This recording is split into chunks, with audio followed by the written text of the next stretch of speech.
Well, let's see. Tell me, is this at too high a level of abstraction? You mentioned that this, everything you're discussing here is based on a system of money. Can one conceive of a system operating without money? Are we on? Yeah. Yeah, I think that we're talking about very concrete questions. Can we think about a different social order? Yeah, I think we can think about a very different social order. Getting rid of money is one part of it, which I don't think is the crucial part. The crucial part is getting rid of tyranny. We happen to be living in a system which would have driven the founding fathers up the wall, and which any Enlightenment figure like Adam Smith or someone would have found horrendous. It's a tyrannical system in which power is more and more going into the hands of totalitarian structures which are unaccountable, namely private corporations. As has long been understood, these are tyrannical structures. They are like totalitarian states. They combine in the command center judicial, legislative, and executive powers. They're pretty much unaccountable to anyone. They're huge in scale by now. They were created for distorting markets, and they carry out extreme market distortion. Like they internalize risk. They free participants from market discipline, and they have a million other ways of undermining markets, whether one thinks markets are good or bad.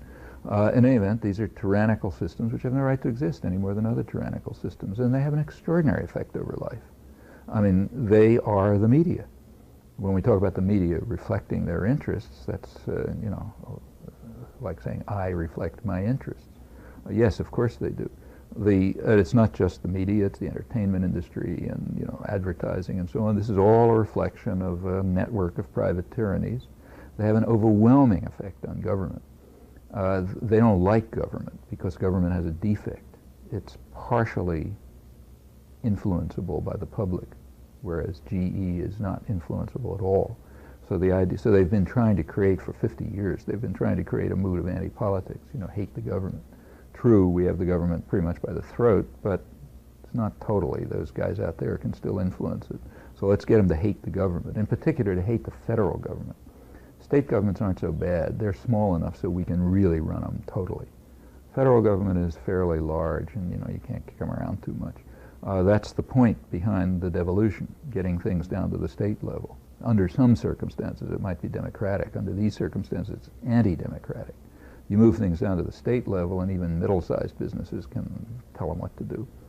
It's at the government national level. Well, okay, maybe Microsoft and GE, but not small guys. So let's get power down. Decision when you take, say, AFDC, any kind of so-called welfare system, you put it down to the state level, you're guaranteeing that it's not going to go to poor people, because at that level, even middle-sized businesses can insist upon regressive fiscal measures and shift in the tax code and this, that, and the other thing, which will mean that the money goes to the rich.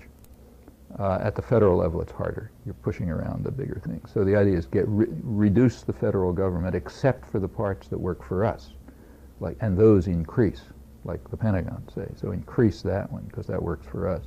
But cut down the parts that work for anyone else, go down to the state level, reduce them even further, put even more decision-making into the hands of private, unaccountable power. That's the core of the system. And that's what's got to be dismantled, totally. I mean, it has no legitimacy, comes out of the same intellectual roots as fascism and Bolshevism, and ought to be dismantled the same way. Where you go from there, well, there one could discuss. There are lots of ways in which you could have a democratically run society. It's worth discussing and thinking about. But the existence of money, it seems to me, is a side part of it. Maybe money should be part of a decent society. Maybe it shouldn't. I suspect it probably should.